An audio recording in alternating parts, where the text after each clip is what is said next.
नमस्कार साथियों, उज्ज्वल क्लासेस के ऑनलाइन मंच पर आप सभी का स्वागत, हार्दिक अभिनंदन। प्यारे विद्यार्थियों, मैं आज आपके सामने काल नामक टॉपिक लेकर उपस्थित हूं।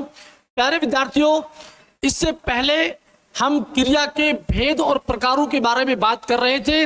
मैंने आपको बताया क्रिया का तीसरा प्रकार जो होता है वो काल होता है। तो पूरा काल जो पढ़ेंगे, पूरा ट्रिक बेस के ऊपर पढ़ेंगे, आपको बड़ा शानदार, बड़ा जानदार आपको समझ में आएगा। तो प्यारे विद्यार्थियों, काल नामक टॉपिक का शुभारंभ करते हैं। देखिए, आपको ये वीडियो अंत तक आपको देखना है, क्योंकि काल की तमाम जो समस्याएं आपसे पहले जो आपके पास थी, आज वो तमाम समस्याएं बिल्कुल आपके खत्म होने वाली है विद्यार्थियों। तो इसलिए स्टार्ट करते हैं आज के टॉपिक को। काल जो टॉपिक है,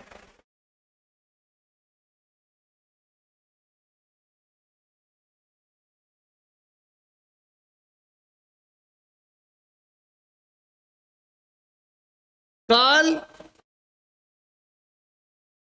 किसे कहते हैं और काल का मूल एवं शाब्दिक अर्थ क्या होता है, और उस काल का सबसे छोटी इकाई को भी क्या कहते हैं, इन तमाम बातों पे मैं विस्तार पूर्वक चर्चा करने वाला हूं। तो प्यारे विद्यार्थियों, देखिए, सवाल बनता है कि काल का मूल एवं शाब्दिक अर्थ क्या होता है। काल शब्द का मूल एवं शाब्दिक अर्थ क्या होता है? तो काल का मूल एवं शाब्दिक अर्थ समय होता है। क्या होता है? समय होता है। ठीक, फिर यहां पर सवाल पूछ ले आपसे कि काल या समय का सबसे छोटा भाग या बोले सबसे छोटी इकाई, तो बिल्कुल आपको बताना है पल या फिर क्या होता है, क्षण होता है। बिल्कुल, काल का सबसे छोटा भाग जो होता है, सूक्ष्म भाग जो होता है, जो इकाई होती है सबसे छोटी, हम उसे क्या बोलेंगे? उसे पल या उसको क्षण बोलेंगे। परिभाषा में ये कहें कि क्रिया जब किस काल में, किस समय, कब घटना जब हुई है, इस घटनाओं का ब्यौरा, इन घटनाओं के बारे में कौन हमें बताता है? काल से ही तो मालूम पड़ रहा है हमें कि ये घटना, ये व्यापार, ये कार्य, ये इस समय, इस काल में हुआ। तो क्रिया के होने वाले समय को काल कहते हैं। परिभाषा में आपके सामने लिख रहा हूं, क्रिया के होने वाले, क्रिया के होने वाले समय को काल कहते हैं। क्रिया के होने वाले समय को काल कहते हैं। विद्यार्थियों, आपको पता होगा कि क्रिया का मैं तीसरा भेद और प्रकार जो है, काल जो होता है, वो आपको मैं पढ़ा रहा हूं। इस एक टॉपिक से आपके दो काम बिल्कुल क्लियर हो जाएंगे। एक तो ये हो जाएगा आपका कि कैसे क्रिया के तीन भेद, जो काल के आधार पर क्रिया के तीन भेद होते हैं, वो भी एक काल किसे कहते हैं, काल के भेद और प्रकार जो होंगे, इन तमाम बातों पे मैं आपसे चर्चा रखने वाला हूं।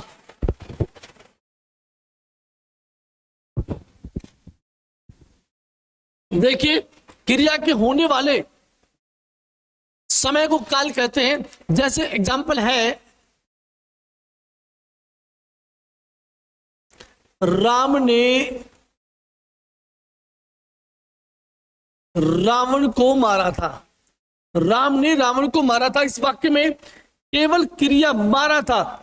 इस क्रिया से अपने को समझना है कि यहां पर मैं आपको इस ट्रिक बेस के ऊपर पूरा काल पढ़ाने वाला हूं।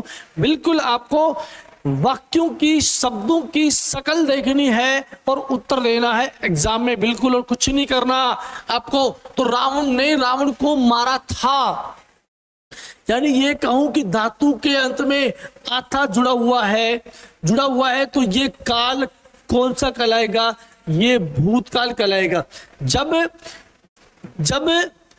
क्रिया बीते हुए समय का जब बोध करवाती है तो उसे हम भूतकाल बोलते हैं। तो यहां पर जो क्रिया मारा था, यहां पर कार्य क्रिया है, वो बीते हुए समय का बोध करवा रही है, तो इसको हम भूतकाल बोलेंगे। पहचानने की मैं बहुत ही शानदार आपको ट्रिक बताने वाला हूं। इसके अलावा हम बात करें आपसे महेश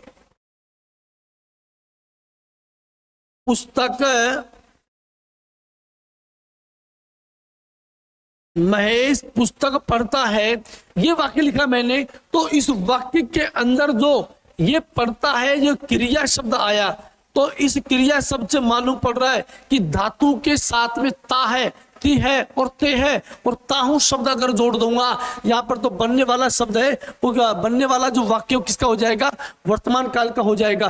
तो यहाँ पर आपको सीधी ट्रिक काम करने वाली है। ये ता है मैंने जोड़ दिया, ये ता है जिस भी धातु के अंत में जुड़ जाएगा वो तमाम वाक्य किसके होंगे, वो तमाम वाक्य प्यारे विद्यार्थियों वर्तमान काल के हो जाएंगे। किसके हो जाएंगे, वर्तमान काल के हो जाएंगे। ठीक उसी प्रकार से मैं बात करूं आपसे तीसरे प्रकार की या तीसरे वाक्य की, अनवर बाजार जाएगा। अनवर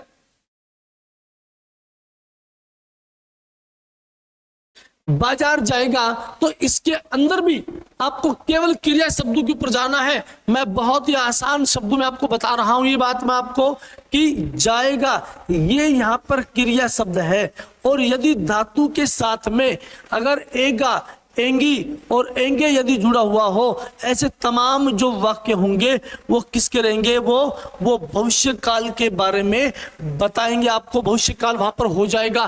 तो अपन को समझ में आ गया होगा कि काल को पहचानने के लिए क्रिया की आवश्यकता क्यों पड़ती है। मेरे साथी दोस्त, हो सकता है कि अलग अलग टीचर्स महोदय आपको पहले काल या क्रिया या आपको अलग अलग भागों में पढ़ाते होंगे मेरे ख्याल से, लेकिन मैं आपको पहले क्रिया, मेरा पढ़ाने का मतलब, मेरा उद्देश्य एक ही ये रहता है कि बच्चे को अधिक से अधिक समझ में आना चाहिए। तो पहले क्रिया आपको पढ़ाई हमने, क्रिया पूरी तरह से आपको समझ में आ गई।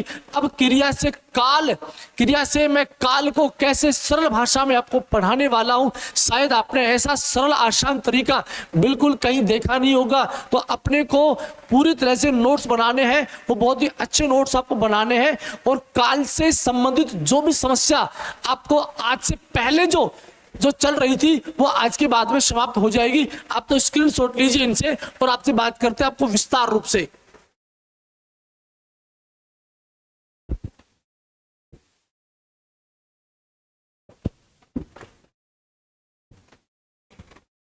हो गया। तो अब बात करते हैं आपसे काल के प्रकारों की।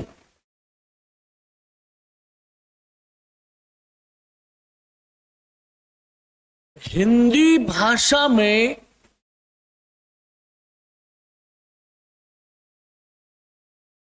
काल के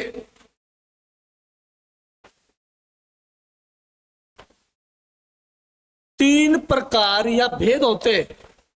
तीन प्रकार या भेद होते हैं। तीन प्रकार या भेद होते हैं। नंबर एक की बात करूं मैं तो ये आता है भूतकाल। भूतकाल का मतलब होता है बीता हुआ समय, बीता हुआ।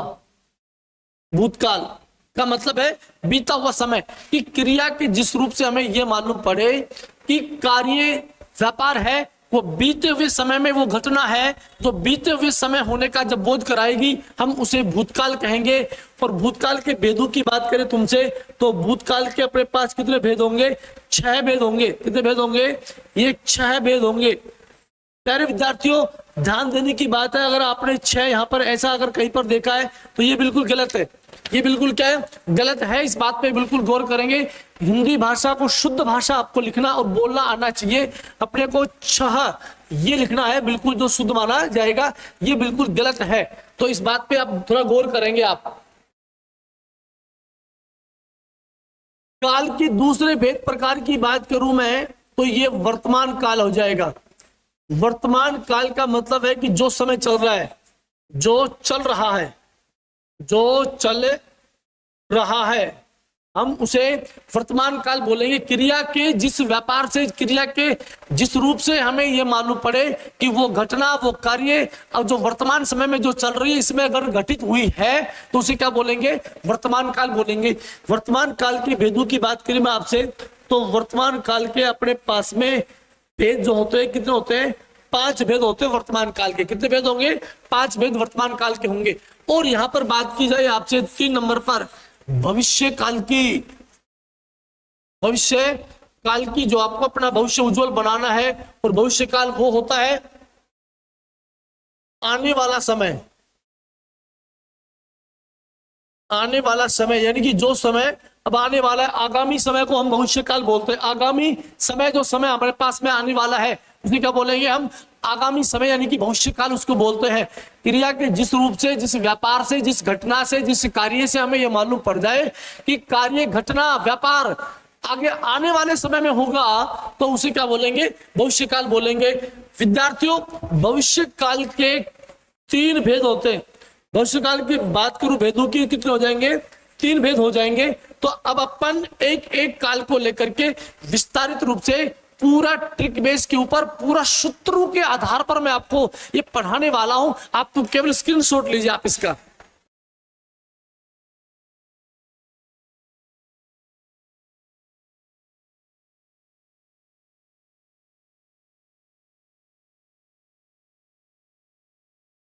ठीक है, चलो आगे चलते हैं। नंबर 1 भूतकाल। नंबर 1 भूतकाल। भूतकाल के, भूतकाल के, भूतकाल के 6 भेद होते हैं। सीधा मैं आपको ट्रिक पे लेके चल रहा हूं। ये बात बिल्कुल आपको समझ जानी है कि भूतकाल का मतलब बीता हुआ समय होता है। क्रिया के जिस रूप से मालूम पड़े कि कार्य बीते हुए समय में हुआ है उसे भूतकाल बोलेंगे। शायद परिभाषा लिखाने की मेरे ख्याल से जहां पे जरूरत बिल्कुल नहीं पड़ेगी, क्योंकि मैं आपको बहुत ही आसान शब्दों में ये ट्रिक बेस के ऊपर एक काल पढ़ाने वाला हूं। तो मैंने कहा भूतकाल के 6 भेद होते हैं। सवाल तुमसे कई बार पूछ लेगा कि बताओ भूतकाल के कितने भेद होते हैं, तो अपने को बताना है भूतकाल के 6 भेद होते हैं। तो उन 6 भेदों पर मैं विस्तार रूप से ट्रिक बेस के आधार पर मैं आपको पढ़ाने वाला हूं। नंबर 1 देखिए आप, तो नंबर 1 है सामान्य भूतकाल। नंबर 1 है सामान्य भूतकाल।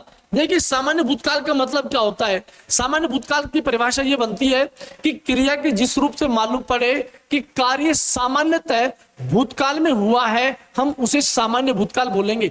लेकिन सामान्य भूतकाल की परिभाषा तो याद है ही आपको, लेकिन ये बच्चे कैसे बताएंगे कि इस वाक्य में कौन सा काल है, तो वो वाक्य किस काल का होगा। तो मैं इन सब बातों पर, इन तमाम बातों पर चर्चा आपसे मैं रखने वाला हूं। बिल्कुल आपको ध्यान से इस वीडियो को देखना है और नोट्स बनाने हैं। और आज के बाद में काल से संबंधित कोई भी वाक्य आता है, आप तो उसको देखते ही आपको उसको क्रैक करना है, उसको स्पॉट करना है आपको, क्योंकि आपका बिल्कुल मैं बेस क्लियर करने जा रहा हूं। तो देखिए करना क्या है आपको, सामान्य भूतकाल की जो वाक्य जो होंगे, इसमें अपने पास में धातु या जो क्रिया जो शब्द होंगे, तो धातु और क्रिया के शब्द के साथ में सामान्य भूतकाल में क्या जोड़ना आपको, देखो आपको जोड़ना है या, ये जब भी धातु और क्रिया के साथ में या ये अगर जुड़ जाए, तमाम जो वाक्य होंगे वो सामान्य भूतकाल के होंगे। इसके अलावा भी यदि वाक्य में आपको यदि आपको ये ई और वाक्य में यदि ए, अगर आपको ये जुड़े मिल जाए कहीं पर भी, तो ये सारे के सारे जो एग्जाम्पल है, सारे के सारे जो वाक्य होंगे वो किसके होंगे? वो सारे के सारे विद्यार्थी यहाँ पर सामान्य भूतकाल के वाक्य होंगे। बिल्कुल मैं आसान शब्दों में आपको ये समझा रहा हूं। जैसे मैं यहाँ पर लिखूं, उदाहरणों की दोस्तों मैं आपसे बात करूं यहाँ पर, जैसे बच्चे ने दूध पिया, बच्चे ने दूध पिया, तो यहां पर पीना धातु क्रिया है, लेकिन साथ में यह आ गया, यहां पर क्या आ गया? यह आ गया। तो बच्चे ने दूध पिया ये बिल्कुल आया है, तो यहां पर ये वाक्य सामान्य भूतकाल का वाक्य कहलाएगा। इसके अलावा देखो यहां पर चर्चित वाक्य है कि राम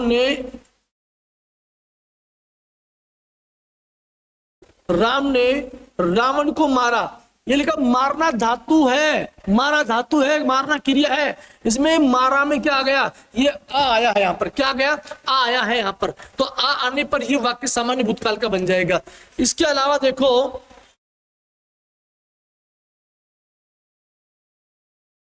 सतीश ने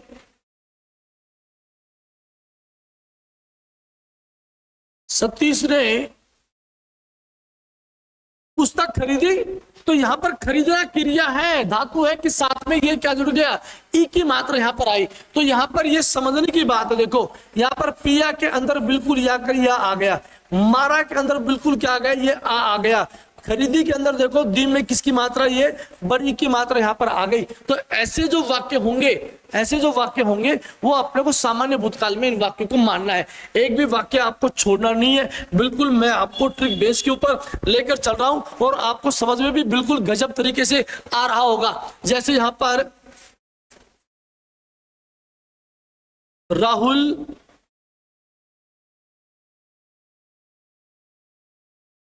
रोया लिखा मैंने, राहुल रोया। तो राहुल रोया में के अंदर भी आपको पता है कि ये यहाँ पर यह आ गया है, तो या आने पर भी क्या हो गया, ये सामान्य भूतकाल के वाक्य हो गए। सामान्य भूतकाल की शानदार ट्रिक आपको समझ में आई होगी आराम से। क्रिया एवं धातु, सामान्य भूतकाल के जितने भी वाक्य होंगे, वाक्य के अंत में आपको जाना है, क्रिया शब्दों पे जाना है, धातु को पहचानना है, और उनके साथ में अगर या, ये, ही, आ, ई और ए यदि आ जाता है तो निश्चित रूप से वह पर सामान्य भूतकाल होगा। आराम से इसकी आप स्क्रीनशॉट लीजिए। आप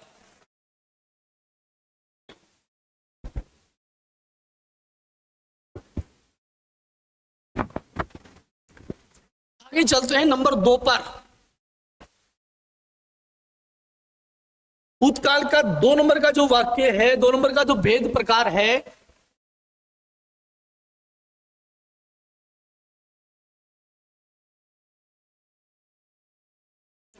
पूर्ण भूतकाल। परिभाषा आप बिल्कुल लिख लेंगे, मैं बोल रहा हूं आपसे, परिभाषा आप आराम से लिख लेंगे, मैं बोल रहा हूं आपसे। क्रिया के जिस रूप से हमें यह मालूम पड़े कि कार्य पूरी तरह से भूतकाल में समाप्त हुआ है, कार्य पूरी तरह से भूतकाल में समाप्त हुआ है, उसे हम पूर्ण भूतकाल कहते हैं, उसे पूर्ण भूतकाल कहते हैं।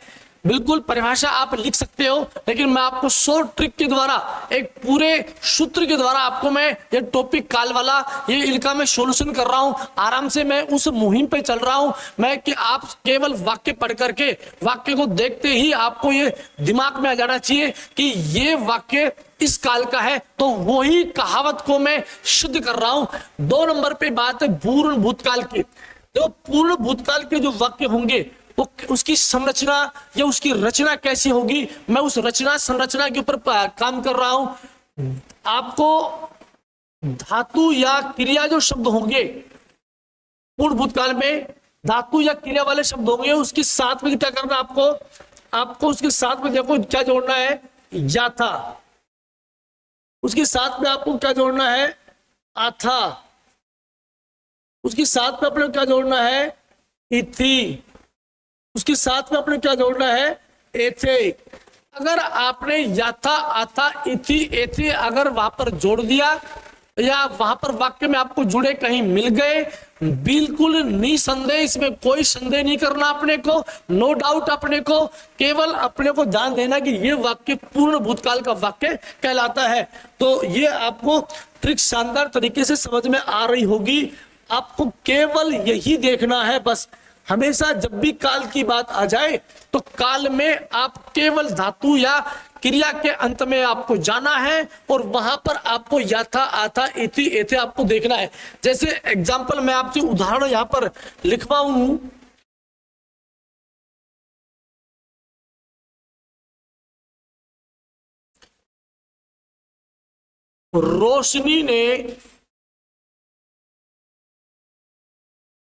रोशनी ने कलम से पत्र लिखा था। रोशनी ने कलम से पत्र लिखा था। बिल्कुल आया बिल्कुल समझ में आपको कि रोशनी ने कलम से पत्र लिखा था। तो इसमें लिखा था में आथा आ गया, लिखा था में क्या आ गया, ये देखो आथा, ये आथा यहां पर जुड़ा हुआ है। तो आता यहाँ पर जुड़ा हुआ है, तो ये वाक्य पूर्ण भूतकाल का हो गया। क्योंकि इससे मालूम पड़ रहा है पूर्ण भूतकाल का में परिभाषा ये है कि जब भी क्रिया से ये मालूम पड़े कि कार्य पूरी तरह से भूतकाल में समाप्त हुआ है, पूर्ण हुआ है, पूरा हुआ है, तो उसे पूर्ण भूतकाल हम कहेंगे। क्रिया से मालूम पड़ रहा है कि रोशनी ने कलम से पत्थर लिखा था, यानी कि लिखा था, तो कार्य पूरा हो गया है यहाँ पर। ठीक, इसके अलावा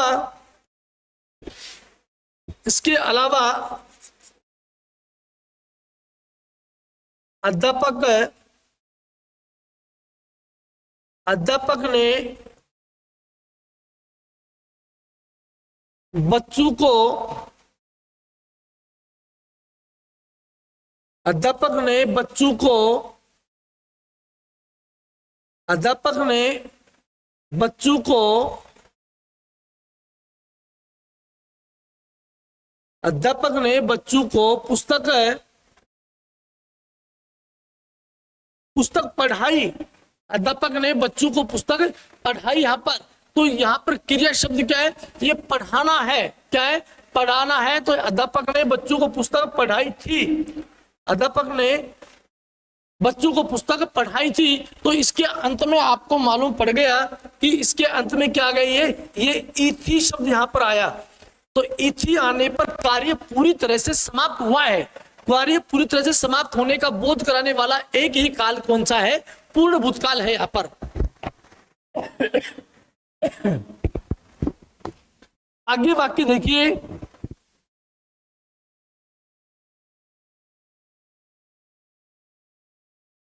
नानी ने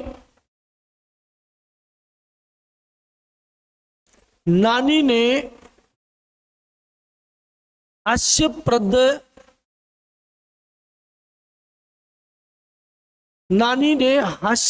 कहानी सुनाई थी सब बच्चों को।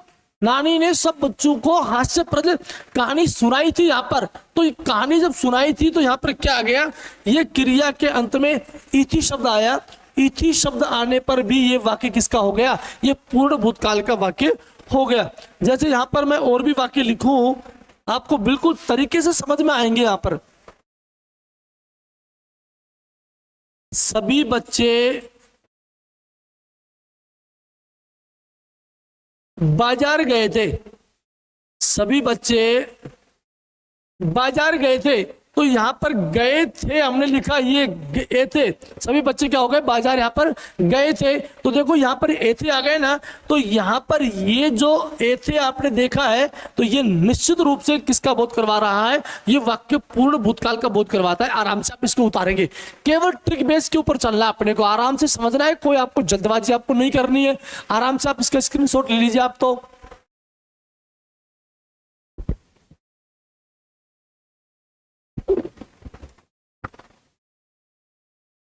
आगे भूतकाल के भेदों में चलते हैं।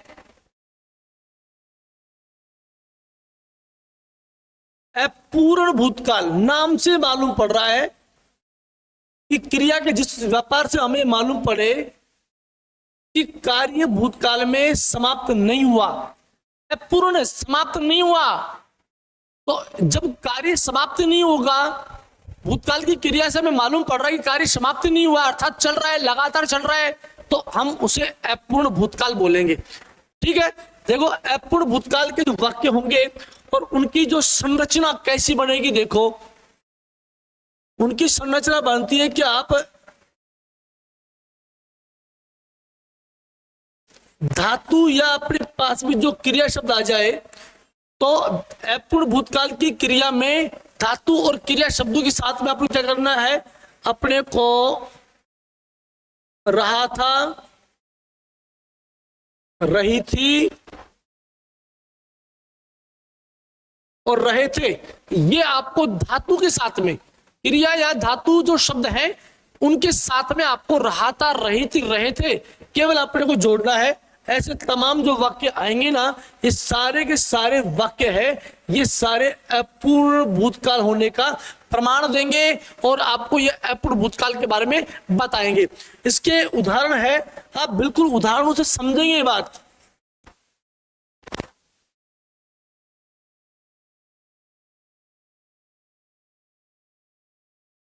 बालक जोर जोर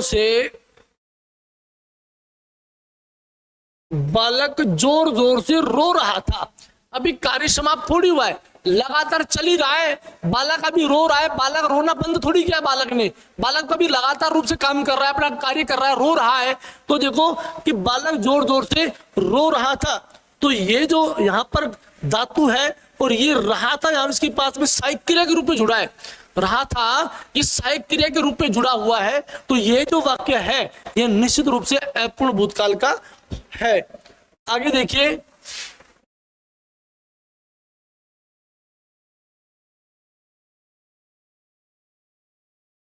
पिताजी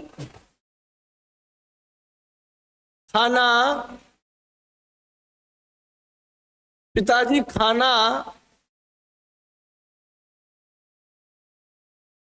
खा रहे थे। तो इसके अंदर भी हमें मालूम पड़ रहा है कि पिताजी अभी खाना उन्हें पूर्ण नहीं किया है, अभी खाने का जो काम है वो लगातार रूप से चल ही रहा है। ठीक है, तो यहां पर क्रिया जो शब्द है धातु है, क्रिया शब्द धातु जो है वो खा है, और सहायक क्रिया के रूप में रहे थे शब्द यहाँ पर जुड़ गया। तो रहे थे यहाँ पर जुड़ने के कारण ये वाक्य किसका हो गया? अपूर्ण भूतकाल का वाक्य हो गया। आपको बिल्कुल आसानी से समझ में आ रहा होगा मेरे ख्याल से, निश्चित तौर पे आपको ये वाक्य समझ में आ रहा होगा। ठीक है, जैसे सीमा मंदिर में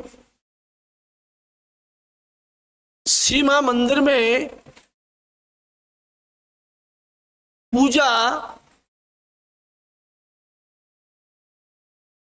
सीमा मंदिर में पूजा कर रही थी, सीमा मंदिर में पूजा कर रही थी। तो यहां पर जो क्रिया और धातु जो शब्द है वो करना है, सहायक क्रिया के रूप में रही थी शब्द यहां पर जुड़ गया। तो रही थी शब्द जुड़ने से यह वाक्य अपूर्ण भूतकाल के होने का हमें प्रमाण दे रहा है, यानी कि बिल्कुल ये अपूर्ण भूतकाल का वाक्य।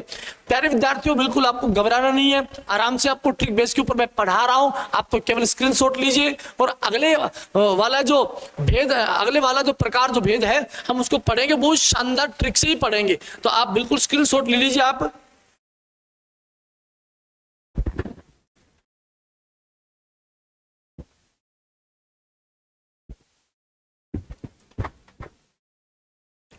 चले आगे,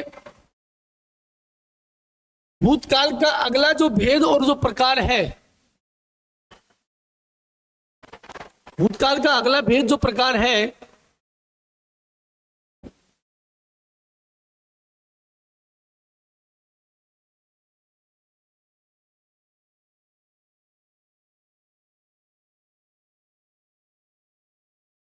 संदिग्ध भूतकाल। संदिग्ध भूतकाल, देखो नाम से मालूम पड़ रहा है कि क्रिया के जिस व्यापार से हमें यह मालूम पड़े कि कार्य भूतकाल के होने, पूर्ण या अपूर्ण होने के बीच की स्थिति संदिग्ध है, संदेह हो रहा है, हमें डाउट हो रहा है कि पता नहीं काम होगा कि नहीं होगा। तो उसकी बीच की जो स्थिति हमारे पास में जो आई है वह संदिग्ध भूतकाल के अंतर्गत आती है। संदिग्ध भूतकाल के वाक्य जो कैसे होंगे, उनकी संरचना कैसी होंगी, आइए अभी आपको देखते हैं और पढ़ाते हैं आपको। संदिग्ध भूतकाल के जितने भी वाक्य होंगे, धातु या क्रिया के साथ में अपने को देखो क्या जोड़ना है, या होगा, क्या जोड़ना है, ई होगी, क्या जोड़ना है, ए होंगे, क्या जोड़ना है, आ होगा। ये अगर आपने धातु और क्रिया के साथ में अगर यह ट्रिक आपने अपनाई, या होगा, ई होगी, ए होंगे और आ होगा, कभी आपके दिमाग में ये चल रहा हो कि ये पहचान तो भविष्य काल की है, तो बिल्कुल आप गलत दिशा में जा रहे हो, आप बिल्कुल गलत दिशा में जा रहे हो। उस दिशा से वापस आ जाइए और ट्रिक बेस के ऊपर पढ़िए। उज्जवल क्लासेज शुद्ध हिंदी व्याकरण जो आपको पढ़ा रहा है, निश्चित रूप से आपको 0 से हीरो बनाने के लिए आपको पढ़ा रहा है। तो देखिए यहां पर जितने भी अपने पास जो वाक्य होंगे, जिन भी वाक्यों के अंत में अगर धातु और क्रिया शब्दों के साथ में या होगा और ई होंगे और ए होंगे और आ होगा अगर जुड़ा मिल जाएगा, वह वाक्य संदिग्ध भूतकाल का वाक्य कहलाएगा। कैसे कहलाएगा देखिए दोस्तों, उदाहरण है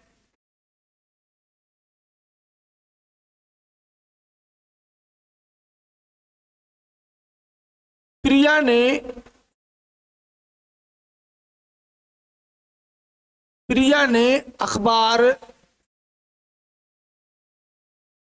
ने अखबार पढ़ा होगा।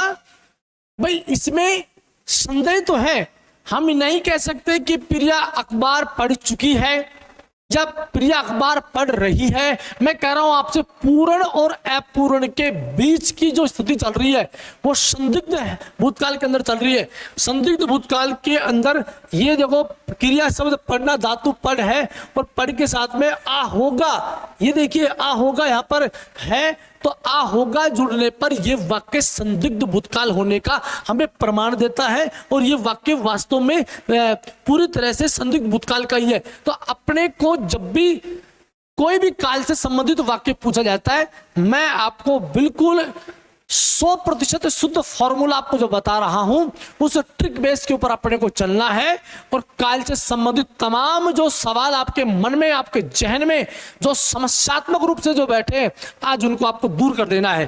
ठीक, आगे देखिए,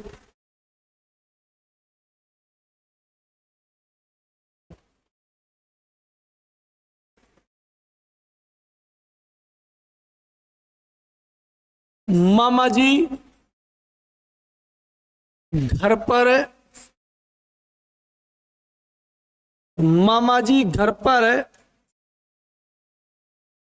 आए होंगे। मामा जी घर पर आए होंगे, संदेह चल रहा है, पता नहीं आया भी है या नहीं आया, केवल डाउट है, केवल संदेह है हमें कि मामा जी घर पर आए होंगे। तो ये देखो क्रिया के साथ में, धातु के साथ में यहां पर ये होंगे अगर जुड़ गया तो बिल्कुल ये होंगे, देखो जुड़ गया यहां पर, तो निश्चित रूप से ये संदिग्ध भूतकाल का वाक्य है। इसके अलावा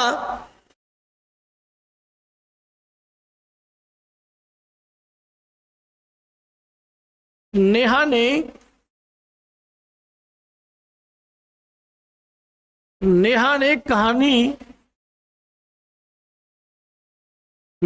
कहानी पढ़ी होगी।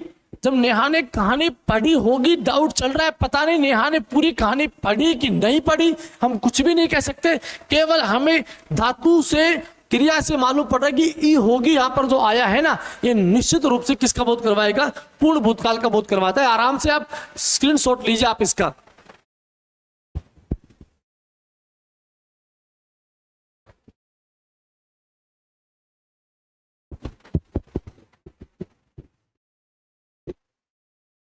आगे के पहलू पे चलते हैं।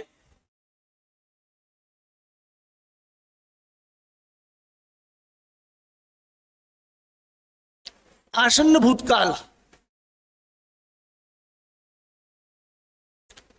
प्यारे विद्यार्थियों, ये वो काल होता है जिससे हमें ये मालूम पड़े कि वर्तमान के ठीक पहले किसी कार्य का होना पाया जाता है। वर्तमान के ठीक पहले की बात कर रहा हूं मैं, वर्तमान के ठीक पहले किसी कार्य का होना यदि पाया जाता है वह आसन्न भूतकाल कहलाता है। बिल्कुल ध्यान से लीजिए, दो शब्द हैं आपके पास में, एक यह आसन है और एक आता है आसन्न। आपके पास में युग्म शब्द आते हैं, समश्रुति एवं भिन्नार्थक शब्द आते हैं। तो इस आसन का मतलब तो बैठना है। इस आसन का मतलब क्या होता है, बैठना है, जिसके ऊपर तुम जैसे वो गलीचा वगैरह आपने दिया, ठीक है, तो ये बैठना है। और ये जो आसन है इसका मतलब क्या होता है, इसका मतलब निकट या पास होता है। निकट या क्या होता है, पास होता है। समश्रुति एवं भिन्नार्थक जो शब्द है उनको भी आपको ध्यान में रखना है। तो हमने कहा कि आसन्न भूतकाल है, वर्तमान के ठीक पहले की जो मैं बात कर रहा हूं हम उसे आसन्न भूतकाल बोलेंगे। आसन्न भूतकाल के जितने भी तमाम जो वाक्य होंगे वो किस टाइप के होंगे, कैसे होंगे, क्या उनकी संरचना होगी, इन तमाम सवालों के जवाब मैं दे रहा हूं। बिल्कुल आप देख लीजिए, आसन्न भूतकाल के जितने भी वाक्य होंगे आपको धातु एवं क्रिया शब्द के अंत में यानी जाना है, और वहां पर केवल आपको देखना है क्या है, या है, ई है, ए है और आ है। अगर किसी भी धातु के साथ में सहायक क्रिया के रूप में यदि या है, ई है, ए है, आ है अगर आपको जुड़ा हुआ मिल जाता है, वो तमाम जो वाक्य होंगे वो तमाम वाक्य हमारे आसन्न भूतकाल के होंगे। किसके होंगे? आसन्न भूतकाल के वाक्य होंगे। तो देखिए कैसे इसके उदाहरण होते हैं, और आपको इस ट्रिक बेस के ऊपर आसन्न भूतकाल को समझना है। जैसे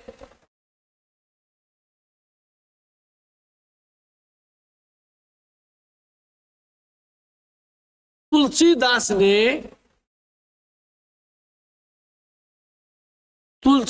ने रामचरितमानस, तुलसीदास ने रामचरितमानस लिखा है। ये आसन्न भूतकाल की बात कर रहा हूं मैं कि रामचरितमानस, तुलसीदास ने रामचरितमानस क्या है? लिखा है। लिखना क्रिया के साथ में आ है। ये आ है जो आया है, ये किसके रूप में आया है? इस सहायक क्रिया के रूप में आया है, और ये सहायक क्रिया के रूप में जुड़ करके ये वाक्य आसन्न भूतकाल का बन गया। और भी वाक्य हम देखेंगे यहां पर।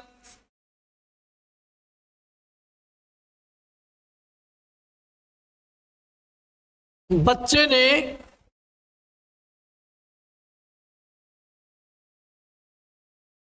ने विद्यालय में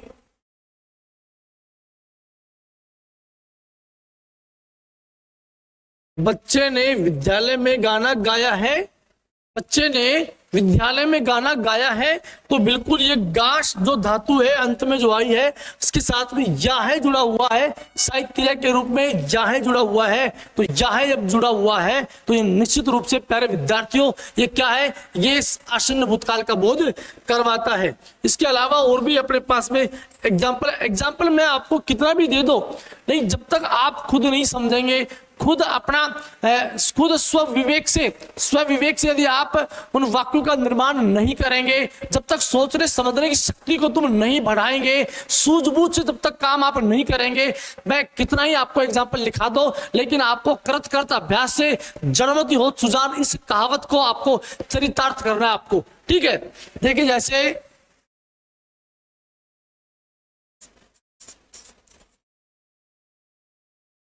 हिमानी ने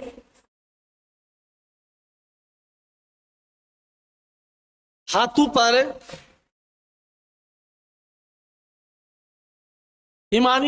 पर मेहंदी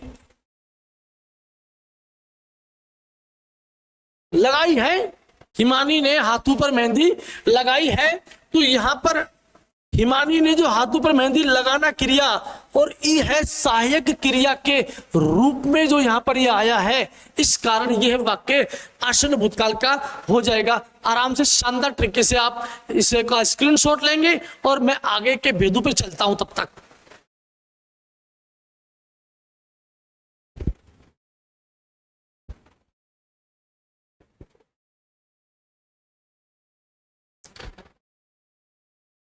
चलते हैं 6 नंबर पर, जो भूतकाल की छठवां जो भेद है, अंतिम जो भेद है, बहुत ही शानदार भेद। यहां से प्रश्न 100% आने की संभावना।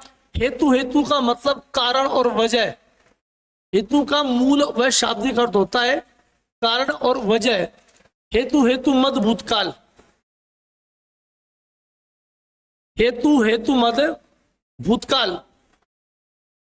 विद्यार्थियों, हेतु मद भूतकाल क्या होता है?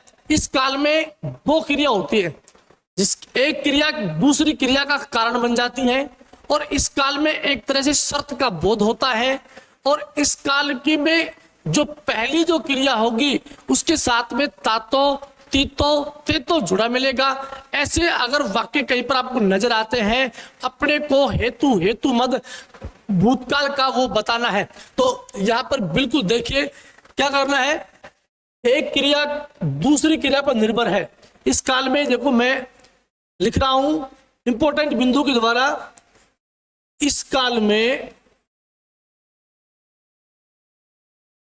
एक क्रिया का कारण,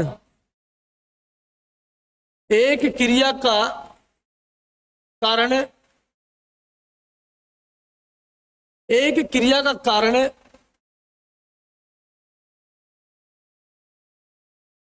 कारण दूसरी क्रिया बनती है।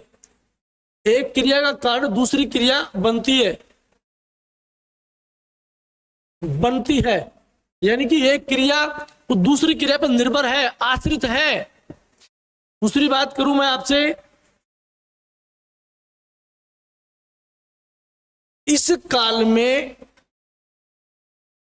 शर्त का बोध होता है। बिल्कुल इस काल में शर्त का बोध होता है। और बड़ी इंपॉर्टेंट बात जो है, पहली क्रिया दो क्रिया, यानी कि इस काल में एक क्रिया का कारण दूसरी क्रिया बनती है। यह बात तो जाहिर हो गई कि इस काल में दो क्रिया आती है।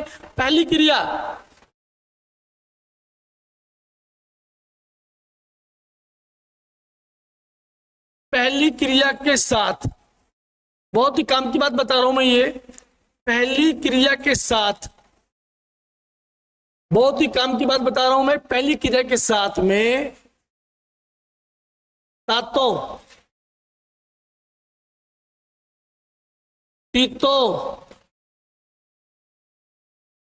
और तेतो, पहली क्रिया के साथ में तातो तीतो तेतो जुड़ा रहता है, जुड़ा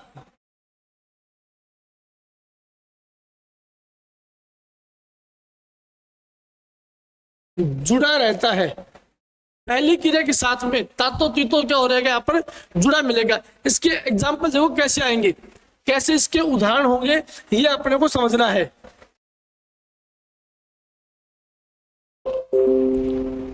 जैसे युद्ध होता तो गोलियां चलती, युद्ध होता तो गोलियां चलती। अब यहां पर मैंने कहा कि युद्ध होता तो गोलियां चलती, यहां पर तो ये देखो पहली क्रिया होता, दूसरी क्रिया चलती, पहली क्रिया के साथ भी क्या जुड़ा हुआ है, ये देखो लगातार रूप से तातो आ गया, ये लगातार रूप से क्या आ गया, तातो आ गया। तो लगातार रूप से पहली क्रिया के साथ में वाक्य के बीच में तातो तीतो तेतो अगर जुड़ा मिलता है, ऐसे सारे जो वाक्य होंगे वो हेतु हेतु मत भूतकाल होने का बोध करवाएंगे, हेतु हेतु मत भूतकाल होने का बोध करवाएंगे। बिल्कुल ये आपको देखना है। नेक्स्ट वाक्य है,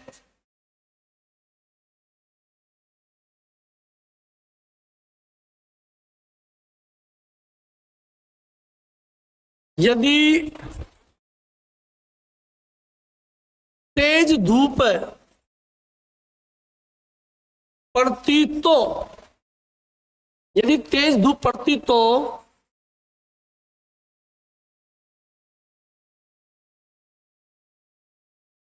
फसल भी अच्छी पकती। देखिए साथियों, ये वाक्य, इसके अंदर भी दो क्रिया, एक शर्त का बोध हो रहा है, एक क्रिया दूसरी क्रिया पर डिपेंड है, निर्भर है। यदि तेज धूप पड़ती, ये देखो पहली क्रिया, और दूसरी क्रिया पकती है, तो यदि यहां पर तेज धूप पड़ती, एक तरह से इसमें क्या है, शर्त का बोध हो रहा है कि यदि तेज धूप पड़ती, लगातार रूप से देखो तीतो, यदि तेज धूप पड़ती तो, ये देखो तीतो, अगर पड़ती तो क्या होता भाई, पड़ती तो फसल भी अच्छी पकती। तो एक क्रिया दूसरी क्रिया पर निर्भर है, एक क्रिया दूसरी क्रिया पर आश्रित है, एक क्रिया दूसरी क्रिया का कारण बन रही है, इसमें एक शर्त का बोध हो रहा है। पहली क्रिया के साथ में तातो, तीतो और तेतो शब्द जुड़ा हुआ है, ऐसे तमाम जो वाक्य होंगे, ऐसे वो तमाम जो वाक्य होंगे वो किसके होंगे? वो हेतु, हेतु मत भूतकाल के होंगे। जैसे और भी मैं वाक्य की बात करूं, यदि राहुल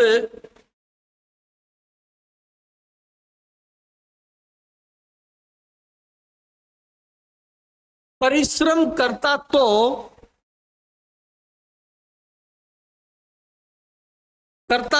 नौकरी लग जाता। परिश्रम करता तो नौकरी लग जाता, बिल्कुल सही बात है। शर्त है कि यदि राहुल परिश्रम करेगा तो ही नौकरी लगेगा। तो पहली क्रिया ये करना, दूसरी यहां पर ये जाता है और लगातार तातो शब्द आ गए यहां पर। बिल्कुल बार बार मैं कह रहा हूं आपसे कि यदि वाक्य में तातो, तीतो, तेतो शब्द जुड़ा मिल जाए तो वे तमाम जो वाक्य किसके होंगे? हेतु, हेतु मत भूतकाल के वाक्य होंगे। बिल्कुल भूतकाल के 6 भेद पूरे हो गए दोस्तों, और पूरे शानदार तरीके से आपको मैंने समझाया, पूरी ट्रिक के द्वारा आपको मैं समझाया। शायद आपको आसानी से समझ में आ गया होगा। इसका स्क्रीनशॉट लीजिए आप। तो